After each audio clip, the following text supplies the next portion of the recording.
A partir de agora, a Rádio Imperial passa a apresentar Nós Servimos, um programa com a produção e direção do Lions Clube Quitandinha. A apresentação, Dr.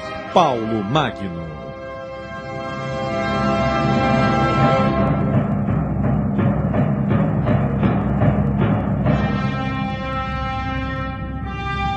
Bom dia, ouvintes da nossa Rádio Imperial. Aqui estamos mais uma vez pelos microfones Líder da Serra com o nosso programa semanal do Lions Clube Petrópolis Quitandinha. Nós servimos.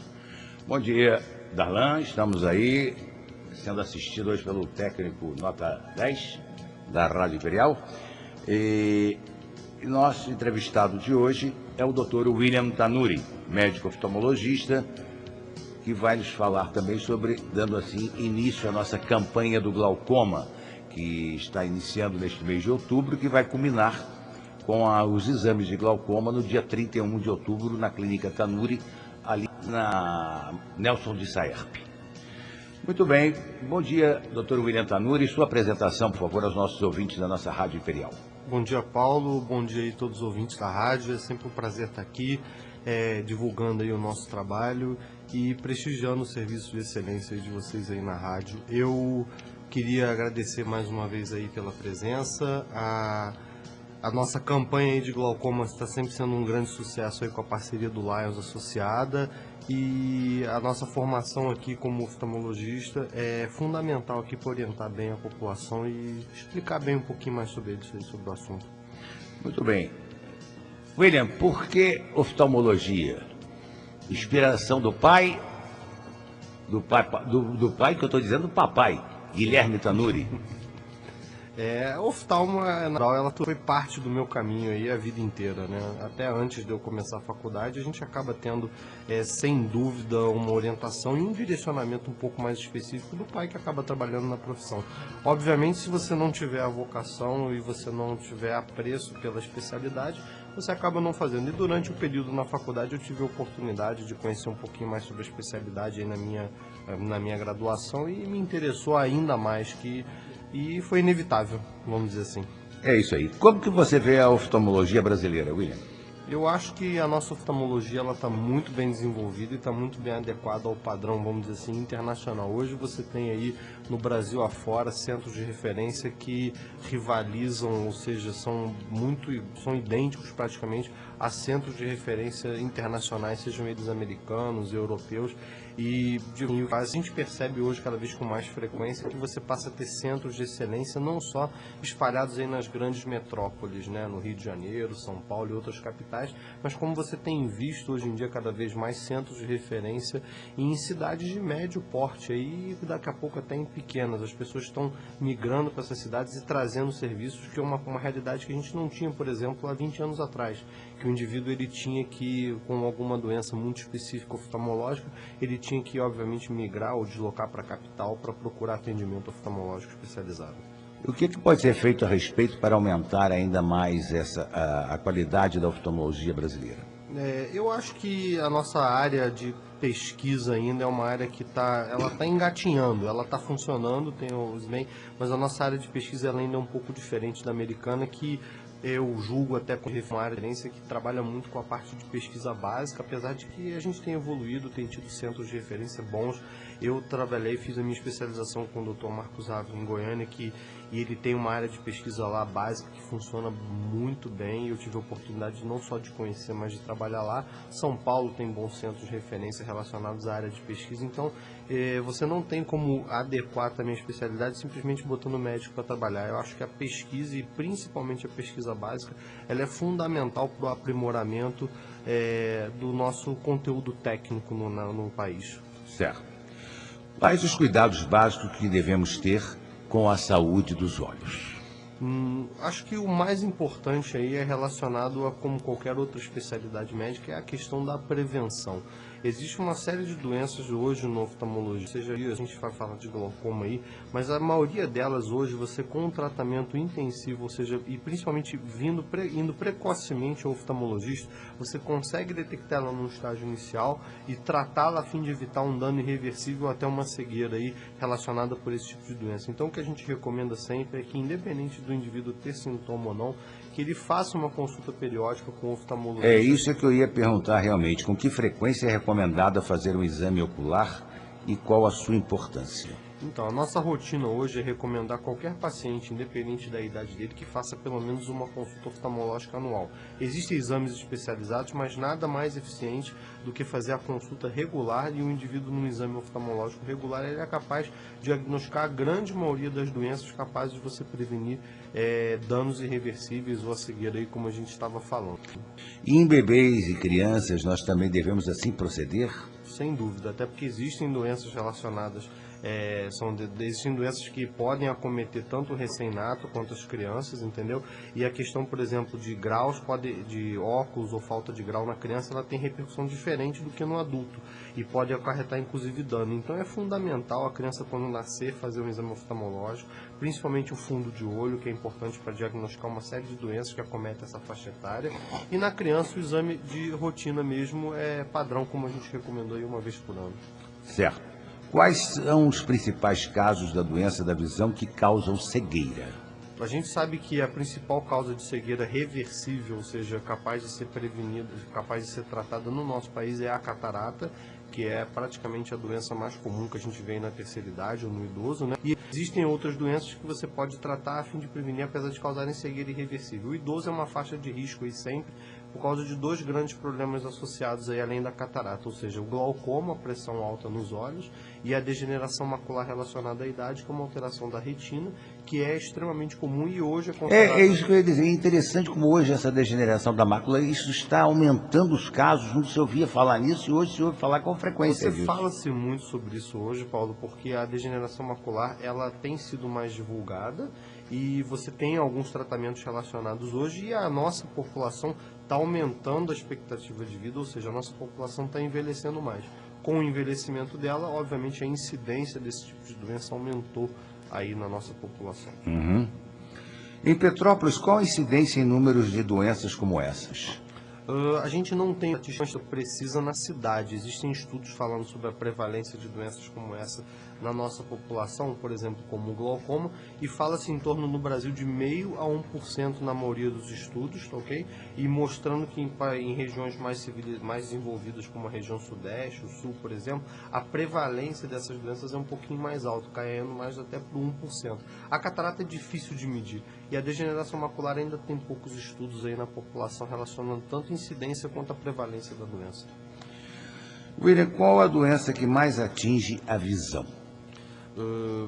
É difícil a gente medir em geral em todas as faixas de idade, mas a gente sabe que na nossa prática oftalmológica o que é mais comum da gente ver no nosso consultório, e eu não colocaria talvez isso como uma doença, são sim as ametropias, ou seja, os vícios de refração, a miopia, a hipermetropia e o astigmatismo. Isso faz parte aí do nosso consultório, e eu diria para você que seria em torno de 80% a 90% do movimento que a gente vê no consultório. As doenças como a catarata, o glaucoma, apesar de elas serem prevalentes, elas são muito pequenas a incidência comparadas aos problemas de falta de grau. Certo. Quais os problemas mais frequentes na oftalmologia brasileira? Relacionado então à doença, eu diria para você que a gente vê com uma rotina assim frequente essas doenças que a gente estava falando, tanto a catarata quanto o glaucoma e a degeneração macular, e não há como a gente falar em oftalmologia e doença hoje sem falar sobre doença do diabetes ou a retinopatia diabética, ou seja, o acometimento dos olhos aí relacionados ao diabetes, que é extremamente comum e extremamente grave, e além de tudo capaz de ser prevenido fazendo um tratamento adequado. Uhum. Como podemos prevenir a catarata? Ela é previsível? Pode se prevenir? A catarata, na verdade, ela é uma doença relacionada ao processo de envelhecimento do olho de uma estrutura específica que a gente chama de cristalino. O único, não há nada nenhum hoje, existiam colírios no passado que visavam prevenir, mas a gente sabe hoje pelos estudos modernos que eles têm pouca função. A catarata, infelizmente, não há nenhuma forma de preveni-la, mas existem formas de você detectá-la precocemente e tratá-la antes de ficar avançada. Então, a importância de acompanhamento aí para você detectar nos estágios precoces ajuda muito a você poder tratar com menores riscos aí relacionados a esse tratamento específico. Certo. Hoje as cirurgias de catarata são feitas com aparelho a laser, né? O que muda da cirurgia convencional feita com bisturi? Na verdade, o laser que a gente tem utilizado aí, que se faz hoje a cirurgia, ele Está aprovado? já se usa, já está aprovado. O laser ele consegue fazer cortes mais precisos e diminuir um pouco a ação humana durante a cirurgia, tornando a cirurgia ainda mais previsível do que ela já era ainda. Apesar de que o laser, ele por si só, ele não faz a cirurgia toda completa, você ainda tem que ter o cirurgião ali presente para retirar os fragmentos da catarata e continuar a cirurgia. Então, por mais que a gente queira, na verdade, no futuro, que você tenha um aparelho que aperte um botão, vamos dizer assim... E ele faça sozinho. A gente ainda está muito longe dessa disso, realidade, né? E o cirurgião ainda ele é uma peça indispensável do processo, não há como excluí-lo ainda.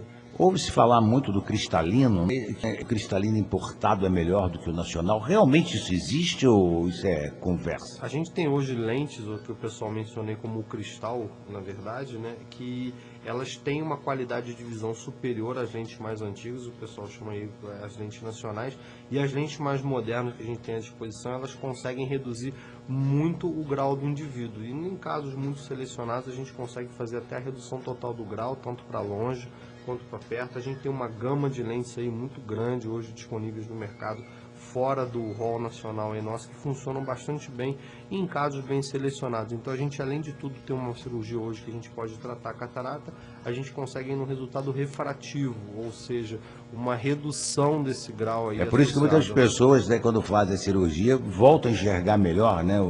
Há uma mudança, uma diminuição do grau, né? Hoje, com os aparelhos que a gente usa para calcular graus de lente específica, eles são muito sensíveis em detectar o grau e muito precisos no cálculo desse grau. Então, a gente hoje em dia tem sido cada vez mais preciso aí, como eu estava mencionando para você, para poder fazer essa redução do grau e poder tentar, além de tudo, tirar o óculos desse indivíduo no pós-operatório. Quantas cirurgias de catarata você faz por mês, em média? Em média, em torno de umas 20 cirurgias por mês. Por semana. Por semana? Por semana. Hoje em dia a gente tem feito bastante, nosso volume tem aumentado. Quantidade grande, né? Então, de umas 80 por mês, mais ou menos. É muita cirurgia, né? É muita bastante, gente, bastante gente com catarata. Quais os cuidados especiais com idosos? Quais as doenças que costumam aparecer assim mais com a chegada da idade? A gente tem que ficar de olho sempre nessas doenças que eu estava mencionando para você, que são as principais. A catarata, o glaucoma, que é uma doença silenciosa, a gente vai falar aí depois sobre isso, né? A questão do diabetes, que também a gente vê uma incidência aumentando na população mais idosa, e é uma doença que ainda falta um pouco de orientação na população, não só em cuidar dela, como fazer o exame regular no oftalmologista, e a degeneração macular, que não há como excluir hoje a população idosa sem falar em degeneração, que é a causa mais comum de cegueira irreversível nessa população. Certo. Obesidade, alimentação inadequada, falta de atividades físicas comprometem a capacidade de enxergar? Não diretamente, mas a gente sabe que, por exemplo, todos esses hábitos inadequados aí que você está mencionando, eles podem predispor a doenças aí como, por exemplo, o diabetes. E o diabetes é uma doença que pode estar afetando a visão. O que a gente sabe hoje, por exemplo, relacionado à degeneração macular, é que esse tipo de alimentação, esse tipo de hábito, normalmente, ele produz uma série de substâncias oxidantes também, inclusive no olho. Então a gente sabe que os indivíduos hoje fumantes, obesos, que têm um cuidado inadequado com a pressão arterial, eles também têm uma maior predisposição a ter outros problemas oculares, como, por exemplo, a degeneração macular. A gente sabe, inclusive, que o cigarro é um dos fatores de risco mais importantes, além da idade, relacionados ao desenvolvimento da DMRI. Certo. O que vem a ser a retinopatia diabética? A doença do diabetes nos olhos, ou a retinopatia diabética, é o acometimento da retina associado ao descontrole da glicose, basicamente. Ou seja, o excesso de açúcar. O excesso de açúcar. Açúcares, né? Que na verdade, açúcares em geral, né? Ele, na verdade, você vai produzir uma série de hemorragias nos olhos e causar sangramentos repetidos nos olhos. Esses sangramentos, à medida que eles vão passando o tempo, na verdade, os sangramentos começam a formar uma série de cicatrizes na retina e assim ela começa a ter o descolamento da retina, que seria, na verdade, o estágio final do diabetes e provavelmente uma evolução muito desfavorável. Então, o objetivo principal é cuidar e evitar que chegue nesse estágio. Como é hoje o cenário da doação de córneas? Ainda é baixo? É bem precário ainda no nosso país. A gente tem alguns centros aí de referência que estão ainda, tem uma doação até um pouco maior, como por exemplo, a gente sabe que Sorocaba é um centro de referência em São Paulo que tem tido eles têm uma doação um pouco maior, mas por exemplo, o estado do Rio tem outros problemas associados, tiveram muitos anos o banco de olhos de córnea fechado, e a própria população nossa não tem essa consciência da doação de órgãos do corpo, quando, enfim, eles não têm essa doação. Não é a cultura do brasileiro, né? Ainda não. Você vê se os países, como por exemplo, o americano ele tem sobra de córnea, o banco de olhos não tem condição em alguns centros de referência, por exemplo, de captar a quantidade de córnea que eles recebem. Então o que eles fazem? Muitas vezes a gente importa córnea do americano, para você ter uma ideia, em alguns lugares. E a gente fez uma prática que foi muito comum aqui, inclusive na época que o nosso banco de olhos estava fechado. Incrível isso, né? É uma coisa tão simples, né? Sei lá. É uma questão de conscientização. Que as pessoas precisam. Os procedimentos para essas cirurgias hoje estão mais modernos para o transplante de córnea? O transplante hoje, que se mudou muito no transplante, a técnica básica é você substituir a córnea doente por uma córnea sadia e você fixá-la, obviamente, com o suturo. O que mudou muito é que o corte que é feito hoje na cirurgia mais moderna, a gente usa um tipo de laser que é específico para poder fazer e, além de diminuir muito o tempo de cirurgia, faz com que o corte seja um pouco mais preciso que o corte de bisturi convencional e faz com que você tenha uma superfície mais congruente entre a córnea, vamos dizer assim, que está sendo recebida e o tecido, vamos dizer assim, do doador. Então, além de diminuir muito o tempo de cirurgia, se tornou, vamos dizer assim, um procedimento muito mais fisiológico, vamos dizer. A degeneração da mácula é? A degeneração macular, na verdade, é uma alteração dessa estrutura da retina específica, chamada de mácula, e ela pode fazer, na verdade, uma atrofia da retina. Ela tem, na verdade, duas formas. Uma forma que é a atrofia, que é a mais comum, que a gente chama de degeneração macular seca, e uma forma que você forma uma espécie de uma ferida causada por um aglomerado de vasos sanguíneos, ou seja, a forma exudativa. O importante do exame é diferenciar uma forma de outra, porque a forma exudativa é muito mais grave, apesar de ser mais rara, mas ela tem tratamento específico para isso, enquanto a forma seca, que não é a mais grave, ela não há tratamento para melhorar a visão, sim para prevenir que a visão não piore mais. Certo. Trabalhar diariamente em frente ao computador também pode prejudicar a visão? Na verdade, a gente não tem problemas específicos de visão relacionados ao computador ou danos irreversíveis. Mas a gente sabe que o indivíduo que trabalha no computador, e isso é uma prática aí cada vez mais frequente na nossa população, ele tende a ter sintomas de irritação na superfície ocular, principalmente questão de ressecamento nos olhos. Isso é muito comum associado e é uma das alterações que a gente mais frequente vê aí no olho dos nossos pacientes aí e basicamente isso, mas a gente sabe que hoje não tem mudança de grau associado ao indivíduo que mexe no computador e nem nada disso aí. Ô, William, vamos fazer uma interrupção aqui, parece que tem uma ouvinte aqui nossa que quer fazer alguma pergunta. Alô? Bom dia.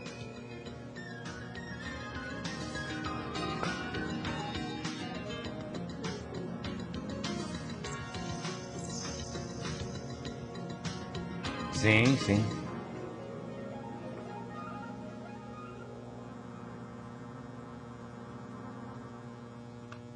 Perfeito.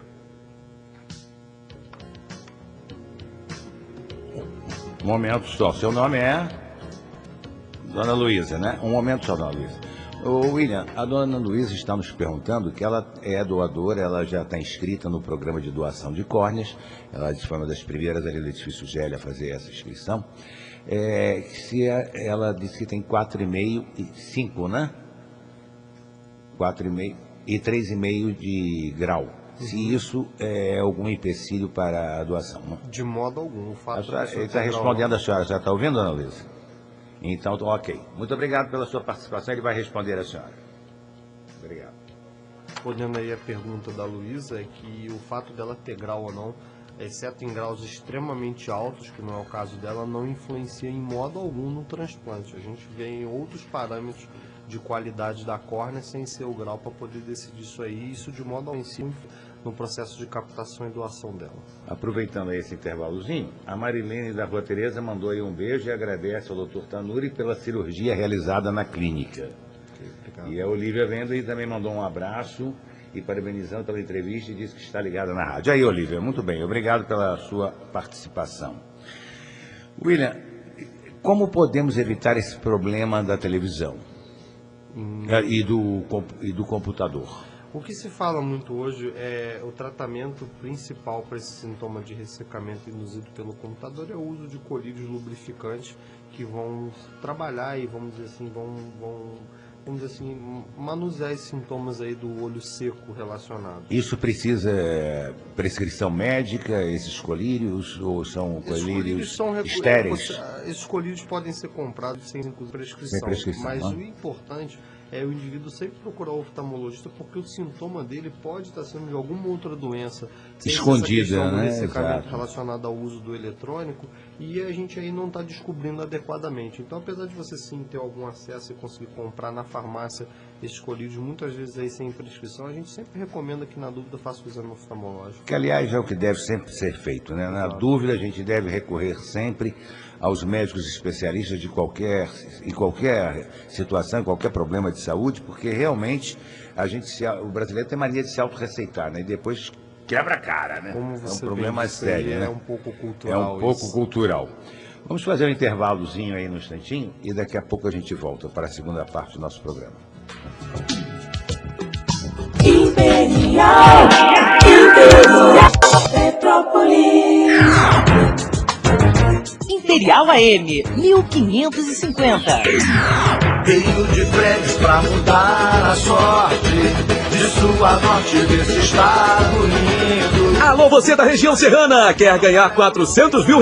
Com o Rio de Prêmios você tem essa chance. É só comprar o seu bilhete e torcer. Além de R$400 mil, você ainda concorre a 5 salários de R$3 mil por mês durante um ano e muito mais. Aproveite que o Web Bônus vai ter ganhador da região serrana. Rio de Prêmios é ao vivo, em novo horário, às 8h55 no domingo. Mudando vidas todos os domingos. Um produto Loteste.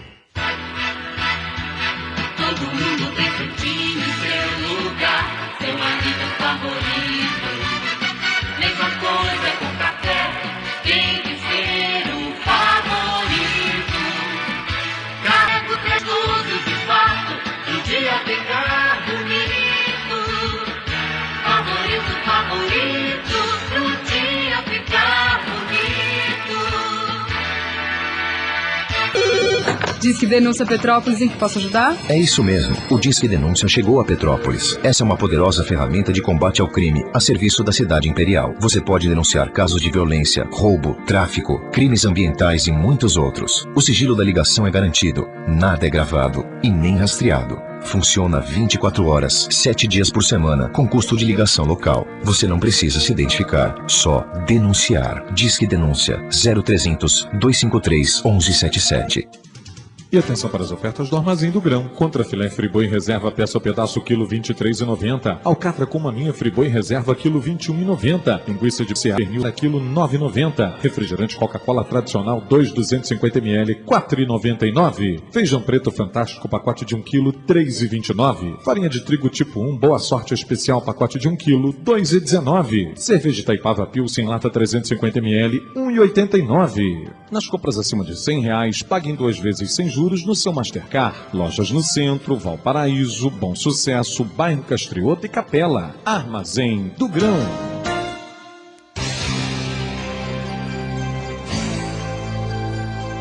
Pesquisas apontam o rádio como um dos veículos de comunicação mais confiáveis do país. O rádio desempenha diversas funções na vida da cidade. Anuncie numa rádio de grande credibilidade em Petrópolis. Anuncie na Rádio Imperial e apareça.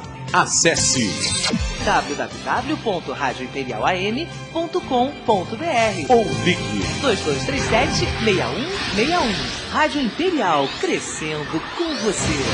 Veio de prédios pra mudar a sorte. Alô, região serrana! O Rio de Prêmios leva a sorte até você. E dessa vez a sorte sorriu para o Adilson. Ele comprou um bilhete no Rio de Prêmios em Petrópolis e ganhou um prêmio de 10 mil reais. Faça como o Adilson. Deixe a sorte lhe sorrir com o Rio de Prêmios. E no próximo sorteio você pode ganhar até 400 mil reais. Rio de Prêmios é ao vivo e em novo horário, às 8h55 no domingo. Rio de Prêmios é a sorte lhe sorrindo, mudando vidas todos os domingos. Um produto Loterge.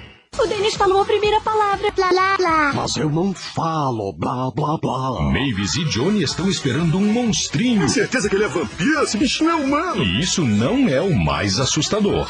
Este ano... Vamos ensinar esse moleque a virar monstro. Quem tá pronto pra voar? O treinamento de monstros começou. Quer saber? Ele não vai voar. Hotel Transilvânia 2, em exibição nos cinemas, em 2D e 3D, cópias dubladas e legendadas. Consulte a classificação indicativa. Prepare-se, o amor está chegando. Teresópolis, no Rio de Janeiro, vai receber a visita da imagem peregrina do Divino Pai Eterno. Leve a sua família e amigos para vivenciar este momento de amor e fé. Missa campal com Padre Robson de Oliveira, 18 de outubro, às 5h30 da tarde, na Avenida Oliveira Botelho, bairro Alto, em Teresópolis. Participe deste encontro.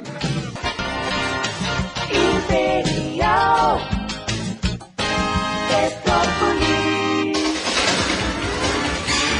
1550 Imperial. Estamos apresentando Nós Servimos, um programa do Lions Clube Quitandinha e a apresentação de Dr. Paulo Magno. Ouvintes da Imperial, aqui estamos novamente com a segunda parte do nosso programa. Nós servimos o Lions Clube Petrópolis Quitandinha. Estamos entrevistando o médico oftalmologista e cirurgião, Dr. William Tanuri. O William, tem a dona Solange que ligou para saber, ela fez um procedimento de radioterapia, ela tinha tireoide e problema na garganta, e parece que houve um ressecamento da bolsa lacrimal. Ela queria saber como ela deveria proceder.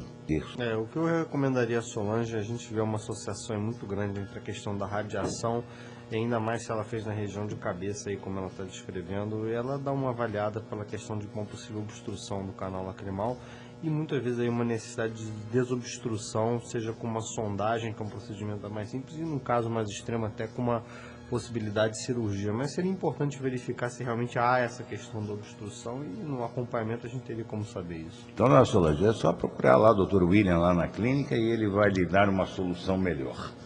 Porque sem examinar é meio difícil a gente dar diagnósticos, né?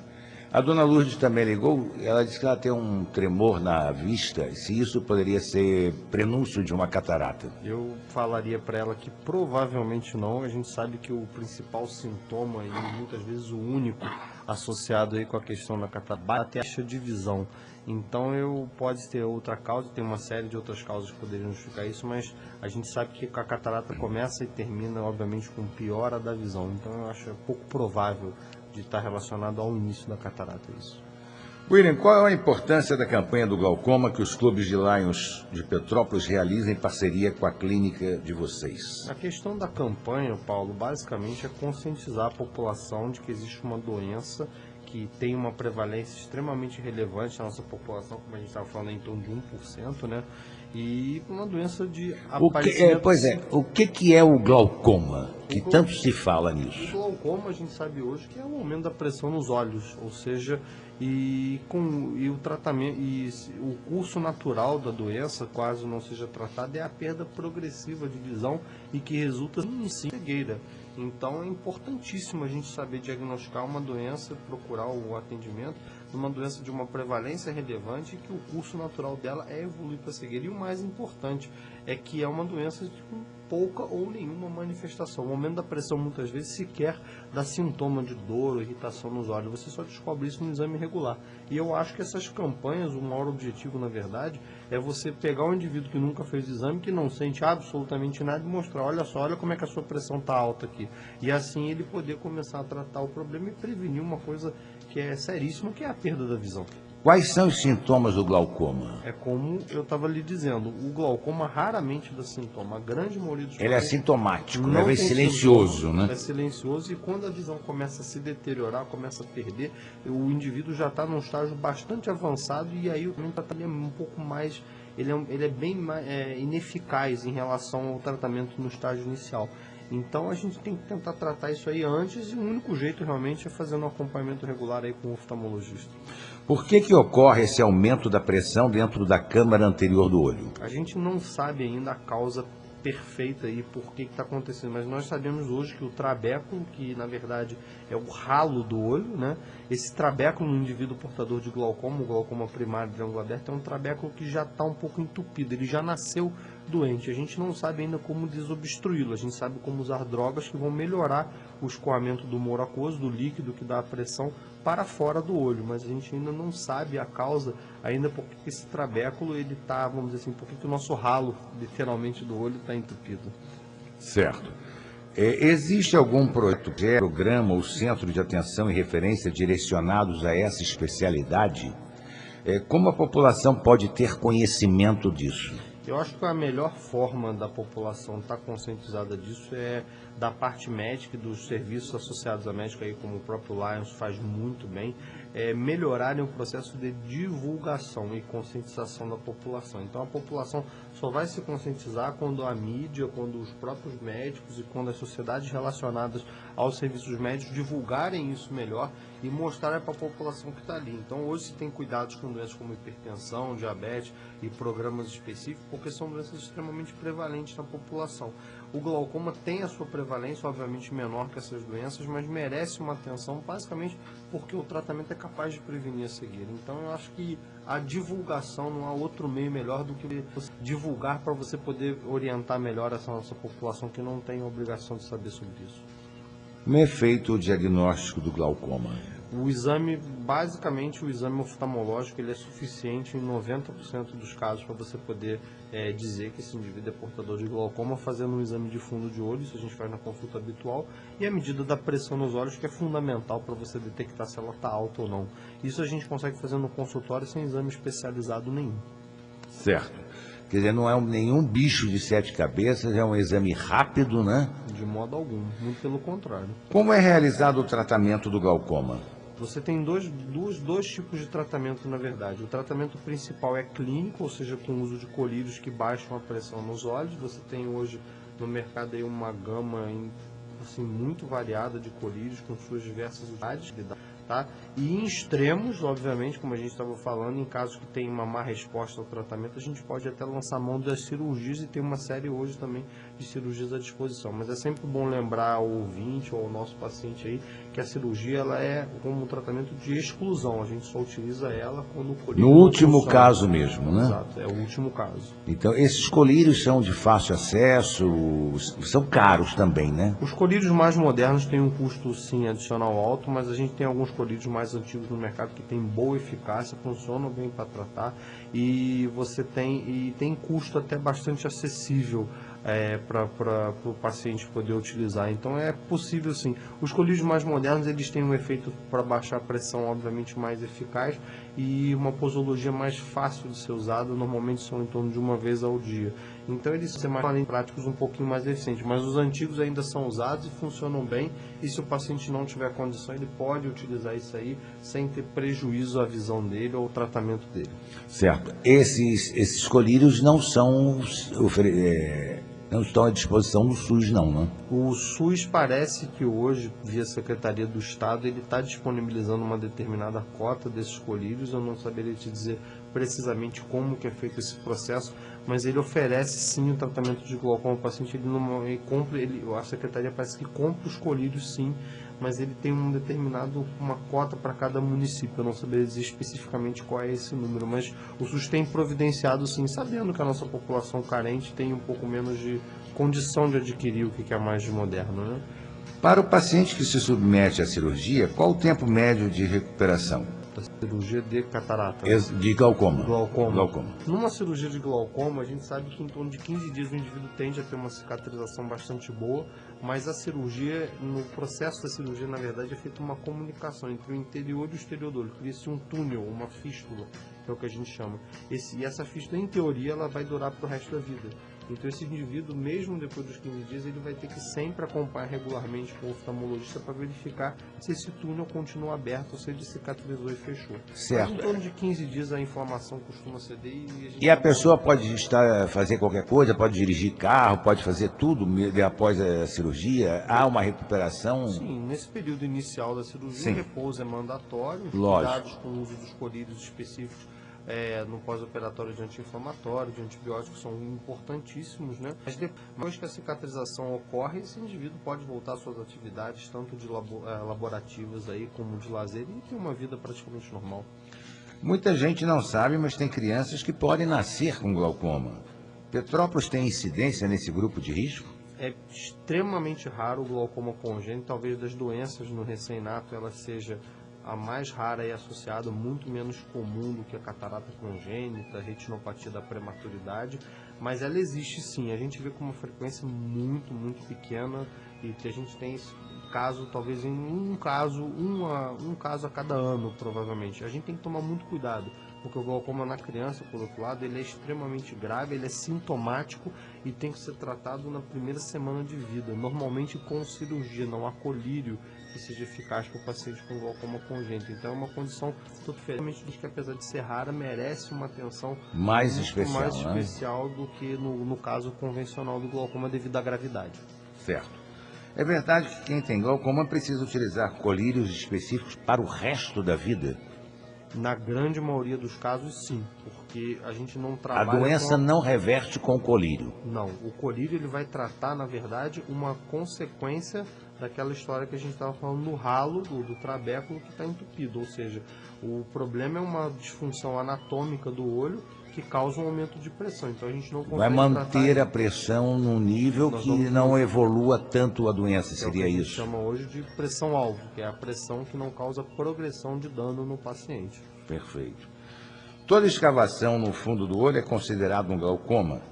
Ou apenas as lesões causadas pela pressão intraocular? A gente sabe hoje que essa questão da escavação ela é muito controversa. A gente sabe que a escavação, ou seja, o miolo do nervo óptico, ela aumenta progressivamente com o indivíduo que tem glaucoma, mas você pode ter indivíduos com uma escavação aumentada que já nasceram com isso, simplesmente uma variação anatômica, certo? Uma coisa diferente, uma alteração diferente da média habitual, sem estarem com a pressão associada normal, ou sem estarem com a pressão intraocular alterada. Então isso pode ser simplesmente uma escavação aumentada, mas também a gente tem casos de escavações que aumentam com indivíduos com a pressão na faixa normal, que é o que a gente chama hoje vulgarmente de glaucoma de pressão normal. Esses indivíduos normalmente eles têm um nível de pressão que causa dano e a gente tem que baixar mais ela ainda, mas isso é bastante raro na nossa população. A gente fica muito atento com escavações muito grandes.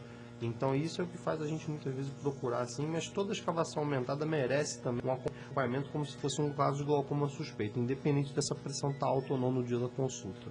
Certo. Quais são os grupos de risco ou pessoas que podem vir ser portadoras de glaucoma? A gente sabe hoje que principalmente os pacientes da raça negra eles têm uma predisposição maior a desenvolver glaucoma, não só a predisposição maior, como normalmente glaucomas de mais difícil controle. A gente sabe que populações acima de 40 anos têm uma prevalência maior de glaucoma e também conhecemos hoje que os indivíduos míopes têm uma predisposição maior, independente aí do grau. Além disso, a gente também conhece hoje a história familiar do paciente, é importante saber porque o indivíduo com história na família ele tem uma chance em torno de 5% aí ao torno da vida de ter glaucoma, principalmente em parentes de primeiro grau. Quer dizer, é o mesmo caso, vamos dizer assim, daqueles que têm câncer de mama, que realmente as mulheres são portadoras, as filhas poderão vir a ter. O mesmo caso do glaucoma também. Quem já tem a prevalência né? Então deve tomar cuidado, deve verificar, fazer a sua verificação anual, os né? grupos de risco devem ficar bastante atentos. Diz que os asiáticos também parece que tem algum... Os asiáticos, na verdade, eles têm uma predisposição maior a desenvolver a metropia como a miopia. E a gente sabe aí que a miopia é um fator de risco associado ao glaucoma, então pede-se alguma atenção no indivíduo também de ascendência aí asiática, né? Certo. Existe concentração maior dessa doença em algumas famílias? Algumas doenças podem estar associadas aí à manifestação de glaucoma, síndrome de Marfan ou outras doenças que são menos comuns aí na nossa prática, não são comuns aí da gente encontrar. E famílias apresentando certos tipos de doença podem sim estar associadas com isso, mas nenhum grupo específico de família não. Basicamente esses fatores de risco são mais do que suficientes para a gente poder rastrear. Qual é a evolução mais comum do glaucoma? Não tratado, existe uma e única evolução, ou seja, a cegueira e não é rápida, na verdade, é uma perda progressiva de visão e o paciente, o indivíduo, normalmente não percebe essa perda de visão porque ela não é no centro da visão dele, e sim na periferia. Ele vai tendo uma perda. É a visão lateral, né? Lateralidade, né? No fim, no estágio mais final, ele só começa a perceber porque ele desenvolve uma visão chamada de tubular, onde ele não tem mais campo de visão e só começa a enxergar no centro. E a partir daí, essa visão tubular vai se dando e ele pode evoluir se continuar sendo não tratado para a cegueira. Isso é o curso natural da doença. Certo. Como prevenir e tratar a doença? Existe cura do glaucoma? O principal glaucoma que a gente vê na nossa população, glaucoma primário de ângulo aberto, como ele disse, ele é um glaucoma que a gente ainda tem alteração anatômica, mas não há cura. Existem algumas outras doenças que podem ter cura sim do glaucoma. O glaucoma congênito com a cirurgia pode evoluir sim para cura, e algumas formas específicas sim, mas a maioria dos casos, que é o glaucoma primário de ângulo aberto, ele não tem tratamento a não ser o tratamento de manutenção para prevenir o dano causado por essa alteração anatômica no olho. Certo. Então não há nenhum tratamento que vise curar, apesar de terem estudos aí muito mais recentes tentando reverter esse cenário desfavorável aí para a gente. Então, a nossa população tem que ficar atenta, é bom, nós estamos proporcionando esta campanha do glaucoma, é muito interessante que vá fazer o exame do glaucoma, porque é uma doença silenciosa e pode levar à cegueira, e eu acho que a perda da visão é um dos bens mais preciosos que nós temos e devemos conservá-lo com muito carinho, com muita atenção, né? Sem dúvida. Quais são os fatores que podem aumentar a pressão intraocular? Vamos lá. Idade, como a gente estava falando. Idade é uma desgraça mesmo, né? Eu não sei por que dizem que quando a gente fica velho é a melhor idade. Que melhor idade é essa? Parece tudo quanto é doença, é uma desgraça. E a idade ela é democraticamente injusta, quer dizer, todo mundo um dia vai sentir o peso dela. Aí não tem costas, jeito. Né? Não há como fugir muito disso. O principal fator de risco, como a gente falou, idade. A raça negra normalmente tem pressões normalmente um pouco mais aumentadas e de mais difícil controle. E existem também algumas medicações que a gente sabe hoje que podem causar o aumento da pressão, como por exemplo colírios contendo corticoide, que são utilizados muitas vezes abusivamente aí pela nossa população, sem ter uma ideia de que esses colírios possam causar problemas visuais. Como evitar o glaucoma? Evitar não, porque a gente, como estava falando, existe essa alteração nesse tipo principal de glaucoma, mas você tem como evitar o dano. Então, você descobrindo precocemente, diagnosticando precocemente isso e utilizando a medicação, você pode ter uma vida normal, sem restrições nenhuma, simplesmente fazendo um acompanhamento mais regular aí com o oftalmologista e utilizando as medicações específicas recomendadas por ele. A cegueira em pessoas idosas ou não, que sofrem com diabetes e glaucoma, pode ser reversível? A cegueira induzida pelo diabetes, dependendo do tipo de manifestação, dependendo do estágio que o diabetes está se encontrando, ele pode ser tratado hoje com tipos específicos de cirurgia. A gente tem hoje aí à disposição da gente a vitrectomia, que é uma cirurgia padrão para se tratar os casos mais graves do diabetes, e a gente tem tido bons resultados com os instrumentais mais modernos, de corte mais rápido, de micropinças específicos, para a gente poder tratar lesões específicas. Já no glaucoma, quando os estádios estão mais avançados, a gente o que a gente só consegue fazer é prevenir o dano. E o problema maior é que a gente não consegue ser tão eficaz para prevenir dano quanto nos estádios precoces. Você sabe hoje que esses casos mais avançados, eles têm uma resposta muito ruim, tanto a colírios quanto a cirurgia. A gente ainda não sabe ao certo porquê, mas eles têm uma resposta pior. Então não é boa ideia, além de tudo, deixar isso para se tratar no final da vida, vamos dizer assim, no final da evolução da doença. A senhora Lourdes também está perguntando, o irmão dela tem 52 anos. Há um ano ele começou a perder a visão parcialmente. O médico disse a ele que o álcool está corroendo o seu nervo óptico. Ela perguntou se, com ele parando com a bebida, se há possibilidade desse processo do corrimento da visão ser revertido. O que provavelmente o que a dona Lourdes aí está tendo, infelizmente, com o irmão dela, é uma doença chamada de ambliopia por álcool e tabaco, que está associada muito ao consumo excessivo de álcool e depressão de algumas vitaminas que são essenciais para o desenvolvimento da nossa visão. Se você suspender o uso do álcool, você consegue prevenir que isso piore, mas normalmente não há muita reversão do caso se for realmente associado a isso. Se for outra doença, pode ser que tenha algum outro tratamento. Fundamental, até por uma questão do resto do corpo dela, que ele tem alguma orientação em relação ao consumo excessivo da bebida alcoólica, que pode ser danoso para outras áreas. É lógico que o álcool só prejudica todas as áreas do nosso corpo humano quando usado em excesso. Aliás, tudo que é excessivo faz mal, né? William, o olho que começa a lacrimejar pode ser sinal de glaucoma, como muita gente acha?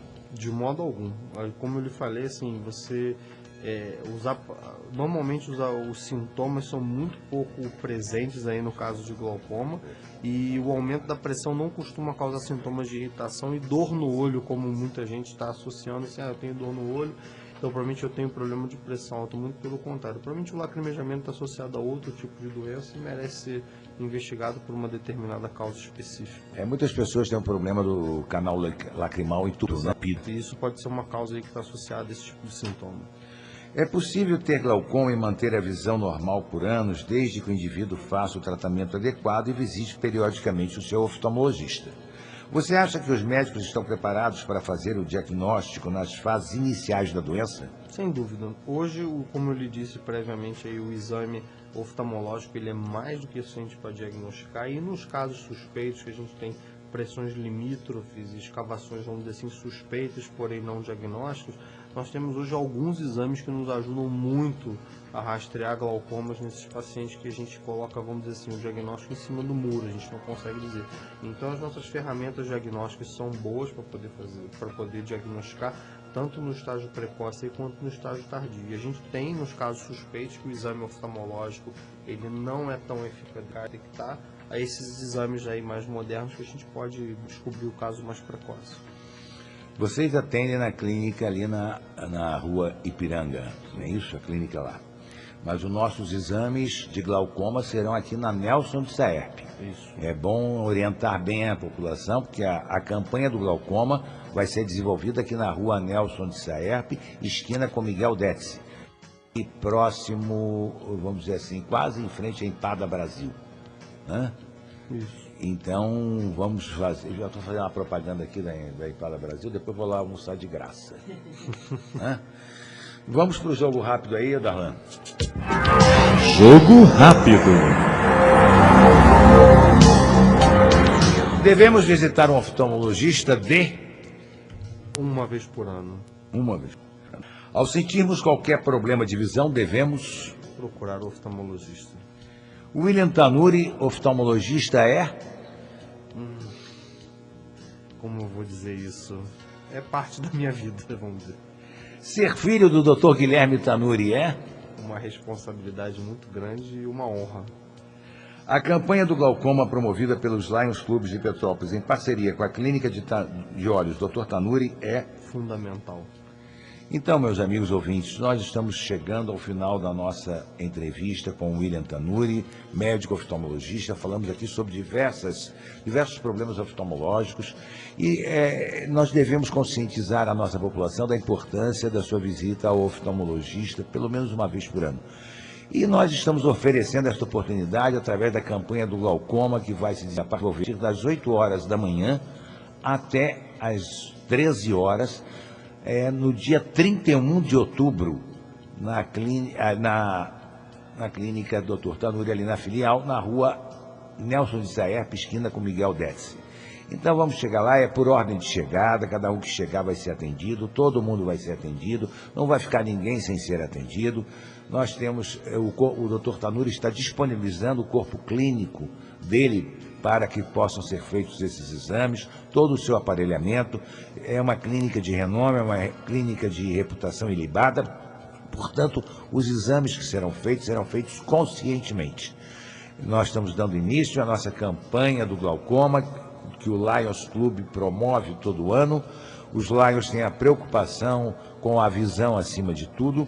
Não que nós preocupemos com outras coisas, mas a visão é primordial do Lions. É uma das nossas, está inserida na nossa carta de missão.